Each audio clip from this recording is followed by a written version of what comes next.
나이 들면서 바뀌는 잠, 혹시 이런 고민 해보신 적 있으신가요? 예전엔 금세 잠들었는데 요즘엔 1시간 넘게 뒤척인다. 밤에 자꾸 깨서 화장실 간다. 새벽 4시면 어김없이 눈이 떠진다. 문제는 수면을 지속적으로 못하면 뇌의 독소인 아밀로이드 베타가 제대로 제거되지 않아 치매 위험이 높아진다는 점입니다.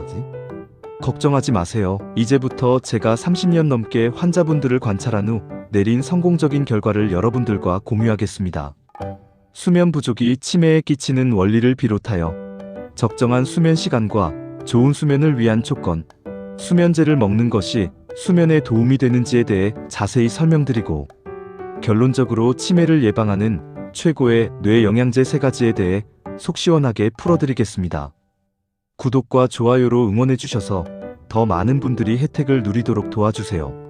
현재 우리나라 110만 명이 수면장애를 겪고 계시는데 특히 60대 이상에서 가장 많습니다.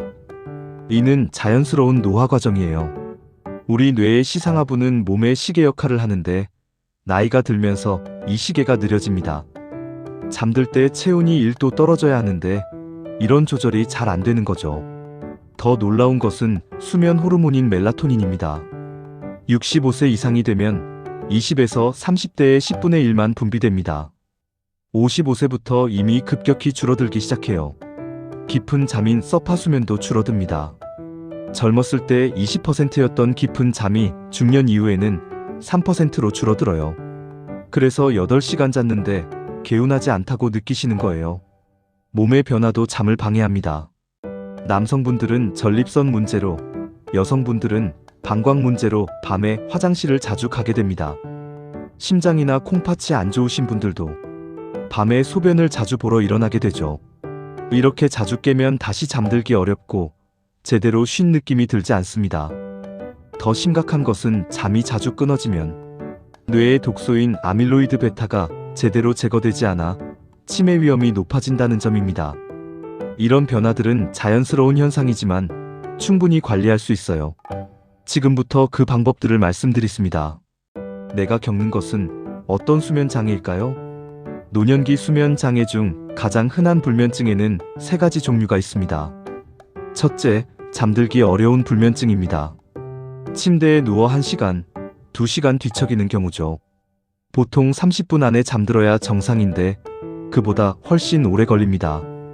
둘째, 잠을 유지하기 어려운 불면증입니다. 잠은 드는데 밤에 자꾸 깹니다. 한번 깨면 다시 잠들기가 어려워요. 셋째, 너무 일찍 깨는 불면증입니다. 새벽 3시에서 4시면 눈이 떠져서 다시 잠들 수가 없어요. 생체 시계가 어긋난 일주기 리듬 장애입니다. 두 번째로 흔한 문제입니다. 저녁 8시에서 9시만 되면 견딜 수 없이 졸리고 새벽 3시에서 4시만 되면 눈이 떠집니다. 우리 몸의 시계가 젊었을 때보다 앞으로 당겨진 거예요.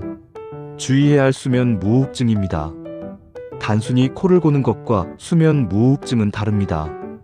무호흡증이 있으면 잠을 자다가 10초, 20초, 심하면 1분 가까이 숨이 멈춥니다. 이런 일이 밤에 수백 번 반복되면 심장과 혈관에 큰 무리가 가고 고혈압, 심장병, 뇌졸중 위험이 높아져요. 특히 비만이신 분들, 목이 굵으신 분들에게 많이 나타납니다. 또한 잠자리에 누우면 다리가 불편해서 가만히 있을 수 없는 하지불안 증후군도 있습니다. 이는 도파민 부족과 관련이 있어요. 많은 분들이 꿈을 많이 꾸면 못 잔 거 아닌가? 걱정하시는데 전혀 그렇지 않습니다. 꿈을 꾸는 렘수면 때 뇌의 독소가 제거되므로 오히려 건강한 신호예요. 단, 꿈을 꾸면서 실제로 팔다리를 크게 움직이는 렘수면 행동장애는 파킨슨병의 전조일 수 있어 주의가 필요합니다. 자가 진단해보세요. 불면증 진단에는 2 조건이 필요합니다. 첫째, 밤에 잠을 못 자는 증상이 있어야 하고, 둘째, 그 때문에 낮에 피로감, 집중력 저하, 기분 변화 등 일상생활에 지장이 있어야 합니다. 정확한 진단을 위해서는 수면다원 검사를 받아보시는 것이 좋습니다. 그렇다면 얼마나 자야 하고 낮잠과 주말 몰아자기는 괜찮을까요? 성인 기준으로 하루 6시간에서 8시간 30분이 적당합니다. 미국 국립수면연구재단에 따르면 26세 이상 성인은 7시간에서 8시간이 좋아요. 개인차가 있으나 3, 4일 정도 자연스럽게 일어나서 하루 종일 활력을 느낄 수 있는 시간이 본인에게 맞는 시간입니다. 나이가 들수록 일찍 자고 일찍 일어나는 분들이 많습니다. 수면이 부족하거나 과다하면 위험해요. 권장량보다 2시간 이상 적거나 많이 자면 비만, 심내혈관 질환, 치매, 당뇨병 위험이 높아집니다. 하룻밤 꼬박 새는 것은 소주 한 병 원샷한 것과 같은 상태입니다. 특히 학습이나 기억에는 치명적이에요. 하루 동안 배운 것이 장기 기억으로 저장되는 과정이 잠을 자는 동안 일어나거든요. 낮잠의 올바른 방법입니다. 낮잠은 최대 30분까지만, 밤잠 자기 8시간 전까지 마무리하세요. 30분 이상 자면 깊은 잠에 들어가서 깨기도 어렵고 밤잠에 영향을 줍니다. 적절한 낮잠은 피로 개선과 집중력 향상에 도움이 되고 심근경색이나 뇌졸중 위험도 낮춘다는 연구 결과가 있어요. 주중에 못 잔 잠을 주말에 보충하는 것은 도움이 됩니다. 하지만 조건이 있어요. 하루에 2시간씩, 주말 이틀 동안 최대 4시간까지만 보충하는 것이 좋습니다. 평소 7시간 주무신다면 토요일, 일요일에 9시간씩 주무시면 되어요. 한 연구팀이 19,000명을 대상으로 한 연구에서 적절한 주말 보상 수면은 체내 염증을 낮춘다는 결과가 나왔습니다. 하지만 너무 많이 몰아서 자면 체중 증가, 인슐린 저항성 증가, 생체 리듬 파괴 등의 부작용이 있어요. 잠, 운동, 스트레스 관리가 치매를 예방하는 최고의 3대 뇌 영양제입니다. 이 세 가지는 서로 연결되어 선순환을 만들어요. 운동하면 몸이 피곤해져서 잘 자게 되고, 잘 자면 스트레스가 줄어들고, 스트레스가 줄면 운동할 의욕도 생기고 잠도 잘 오게 됩니다. 반대로 악순환도 있어요. 잠을 못 자면 스트레스 호르몬이 올라가고 운동하기 싫어지고 더 잠이 안 오게 되는 거죠. 이제부터는 수면과 치매, 그리고 좋은 잠을 위한 생활 습관에 대해 말씀드리겠습니다. 수면이 부족하면 치매 위험이 정말로 높아집니다. 하루에 1시간씩 수면을 줄일 때마다 치매 위험이 기하급수적으로 증가해요.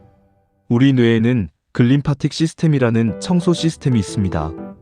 깊은 잠을 잘 때 뇌가 살짝 수축하면서 뇌척 수액이 뇌세포 사이로 흘러가서 하루 종일 쌓인 독소들을 씻어내요. 가장 중요한 독소가 아밀로이드 베타입니다. 이 물질이 뇌에 쌓이면 알츠하이머 치매가 발생해요. 잠을 제대로 자면 70 내지 80% 제거되지만 못 자면 30 내지 40%밖에 제거되지 않습니다.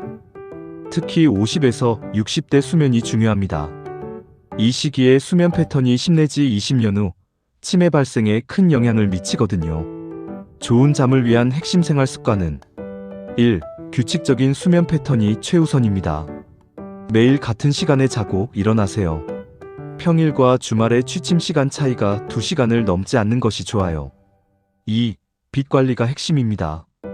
오후 2시에서 4시 사이에 30분 정도 산책하세요. 햇빛으로 생체 리듬이 조절되고 적당한 운동으로 잠이 잘 와요. 3. 스마트폰은 수면의 적입니다. 잠자리에 들기 최소 1시간 전에는 스마트폰을 치워두세요. 블루라이트가 멜라토닌 분비를 강력하게 억제합니다. 4. 침실 환경 조성입니다. 온도는 18에서 22도로 시원하게, 최대한 어둡고 조용하게 만드세요. 침대는 오직 잠과 휴식을 위한 공간으로 사용하세요. 5. 운동과 식사 타이밍입니다. 잠자리에 들기 4시간 전까지는 강한 운동을 마무리하고 3시간 전에는 저녁 식사를 끝내세요. 6. 카페인과 알코올에 관한 주의사항입니다. 카페인은 오후 2시 이후 금하시고 알코올은 처음엔 잠이 와도 수면의 질을 크게 떨어뜨립니다. 7. 스트레스 관리와 이완입니다. 호흡을 4초 들이쉬고 6초 참고 7초 내쉬기나 근육 이완법을 활용하세요. 침대에서 뒤척이지 마세요. 20 내지 30분 누워도 잠이 오지 않으면 일어나서 다른 방에서 조용한 활동을 하다가 졸음이 오면 다시 침대로 가세요. 이런 자극조절법이 불면증 치료에 매우 효과적입니다. 수면제 언제 어떻게 사용해야 할까요?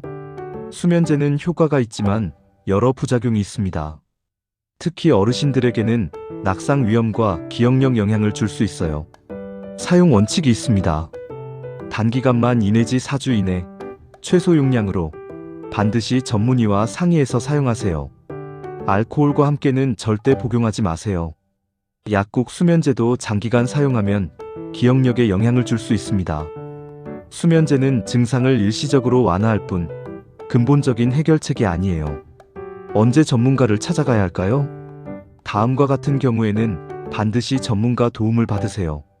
한 달 이상 불면증이 계속될 때, 낮에 일상생활에 지장이 있을 때, 코골이가 심하고, 숨이 자주 멈출 때, 다리가 불편해서 잠들기 어려울 때, 우울하거나 불안한 증상이 함께 있을 때입니다. 수면 클리닉이 있는 병원이 가장 좋고, 단순 불면증은 정신건강의학과, 코골이는 호흡기내과나 이비인후과, 하지불안증 후구는 신경과를 방문하세요. 정신건강의학과 방문을 부끄러워하지 마세요. 수면장애는 흔하고 치료 가능한 질병입니다. 수면제보다 더 효과적인 치료법이 수면을 위한 인지행동 치료입니다. 수면에 대한 잘못된 생각을 바꾸고 올바른 수면 습관을 만드는 치료법으로 미국 수면의학회에서도 불면증 치료의 첫 번째 선택으로 추천합니다. 핵심 메시지 3가지입니다. 첫째, 나이 들면서 수면이 변하는 것은 자연스러운 현상입니다. 자책하지 마세요. 둘째, 적절한 대처법이 있습니다. 생활습관 개선으로 충분히 좋은 잠을 잘 수 있어요. 셋째, 혼자 해결되지 않으면 전문가의 도움을 받으세요. 오늘부터 실천해보세요. 규칙적인 수면 시간 지키기, 오후 산책하기, 잠자리에서 스마트폰 보지 않기, 침실을 시원하고 어둡게 만들기. 이런 작은 변화들이 모여서 큰 차이를 만들 것입니다.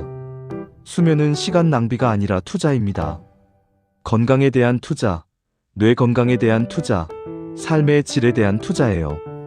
60대, 70대, 80대에도 깊고 편안한 잠을 잘 수 있습니다. 포기하지 마시고 오늘부터 하나씩 실천해보세요.